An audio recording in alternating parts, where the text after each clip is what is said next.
નમસ્કાર મિત્રો, education with Jignesh ચેનલમાં તમારું સ્વાગત છે અને હું છું જિગ્નેશ. મિત્રો, ઉત્તરાયણનો તહેવાર પૂરો થઈ ગયો છે અને હું આશા રાખું છું કે તમારા બધાની ઉત્તરાયણ ખૂબ જ સારી રહી હશે. અને હવે વળી પાછા આપણે અપડેટમાં આવીએ છીએ. 2-3 દિવસ 4 દિવસથી આપણે કોઈ વિડીયો અપડેટ તમને આપી નહોતી, પણ અત્યારે હાલમાં થોડી ઘણી જે અપડેટ આવેલી હતી 2 દિવસમાં એની થોડી ચર્ચા આપણે કરી લઈએ. સૌ પહેલાં આજની વાત કરીશું તો આજના ન્યૂઝપેપરમાં જે કચ્છ જિલ્લાની જે વાત કરવામાં આવી છે કે જે આંતરિક એમનો જે થોડો વિખવાદ હતો જે બદલી બાબતનો, કે જે શિક્ષકોને છૂટા ન કરવા જ્યાં સુધી નવા શિક્ષકો ના આવે અથવા તો કોઈ વ્યવસ્થા ના થાય ત્યાં સુધી કોઈ શિક્ષકોને છૂટા ન કરવા. તો હવે કચ્છમાં જે સરપંચ સંઘ જે છે એ સરપંચ સંઘે જિલ્લા પ્રાથમિક શિક્ષણ અધિકારી કચ્છને એવી રજૂઆત કરી છે અને એવી માગણી એમણે કરી છે કે આ જે બદલી પામેલા છે શિક્ષકો, એમને હજુ સુધી જેને છૂટા નથી કર્યા એ લોકોને હજુ પણ જ્યાં સુધી નવી ભરતી ના થાય, શિક્ષકો ના મળી રહે, કોઈ વ્યવસ્થા ના થાય ત્યાં સુધી એમને છૂટા કરવામાં ના આવે. તો આ ખરેખર આમ જોવા જઈએ તો સારી રજૂઆત છે. તો આમ કરવાથી સરકારને થોડું ઘણું પ્રેશર આવે તો જલ્દી ભરતીની પ્રોસેસ કરે તો આપણા માટે પણ એ વસ્તુ સારી છે. તો સારી બાબત છે કે એમણે આ રજૂઆત કરી. પછી આપણે વાત કરીએ કે 13 તારીખના રોજ અરવલ્લી જિલ્લાના બદલી કેમ્પ માટે એક લેટર થયો હતો નિયામકનો. તો બદલી કેમ્પનું જે ગૂંચળું છે હજુ સુલઝાતું નથી.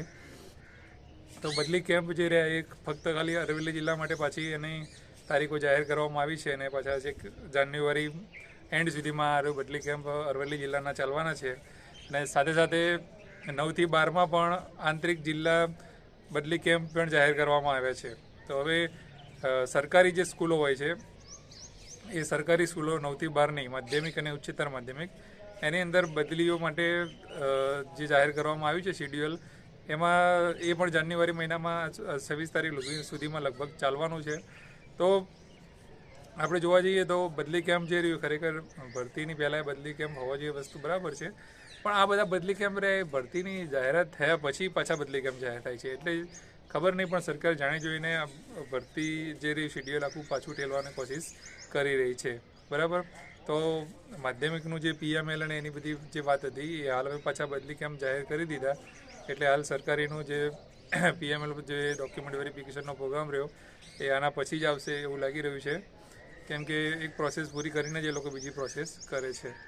પછી આપણે પ્રાથમિકની વાત કરીએ તો હમણાં આપણે ઉત્તરાયણ ઉપર જે ટ્વિટર અભિયાન કર્યું હતું કે ભાઈ 24,700 શિક્ષકોને તમે જે જાહેરાત કરેલી છે અને ઝડપથી પૂર્ણ કરવામાં આવે, અને તમે પોતે જાહેરાત કરી છે અને પોતે પણ કહ્યું હતું કે ભાઈ આટલા ટાઈમમાં તમે ભરતી પૂરી કરી દઈશું, પણ હજુ એનું એક જ સ્ટેપ ખાલી ફોર્મ ભરવાની પ્રોસેસ થઈ છે પ્રાથમિકમાં. તો આગળ કોઈ પ્રોસેસ થઈ નથી. તો એમનું જલ્દીથી PML આવી જાય એના માટે ટ્વિટર અભિયાન આપણે કર્યું હતું અને થોડા ઘણા અંશે લોકોએ ભાગ લીધો હતો. પણ રજાના કારણે ઘણા લોકો થોડા વિમુખ થઈ ગયા છે. રજાઓમાં જતા ફેમિલીમાં સાથે હોય છે એટલે કદાચ ઘણા બધા લોકો આપણે જેટલું આશા હતી એટલા લોકો નથી જોડાઈ શક્યા.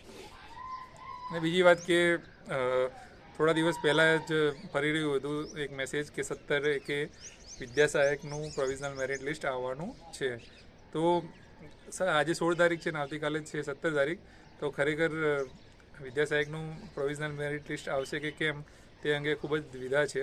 કેમ કે ઘણી બધી જગ્યાએ કે અમુક આપણા જે વ્યક્તિ ત્યાં સાથે જોડાયેલા હોય છે એમને આપણે ફોન કરીએ કે જાણવાનો પ્રયત્ન કરીએ તો હાલ આ PML બાબતમાં કોઈ સ્પષ્ટ ઉત્તર આપતું નથી.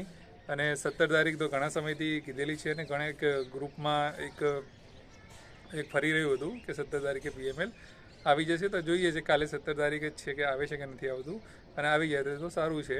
પણ લગભગ એવું ઉપરથી હજુ ઓફિશિયલ, કારણ કે પ્રોવિઝનલ મેરિટ લિસ્ટ જ્યારે આવવાનું હોય છે અત્યાર સુધીની જે ભરતીઓ થઈ વિદ્યા સહાયકની એમાં, તો જે દિવસે પ્રોવિઝનલ મેરિટ લિસ્ટ આવવાનું હોય છે ત્યારે જે નિયામક કચેરી છે એ વર્તમાનપત્રમાં જાહેરાત એની આપે છે અને એટલે બધાને ખબર પડે આગળના દિવસે અથવા તો સેમ દિવસે.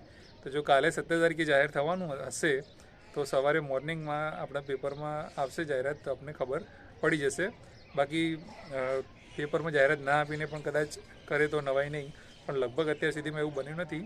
એટલે કાલે સવારે જો ન્યૂઝમાં આવશે તો લગભગ બપોરે 2 વાગ્યા પછી કે 4 વાગ્યા પછી એ પ્રોવિઝનલ મેરિટ લિસ્ટ આવી શકે છે.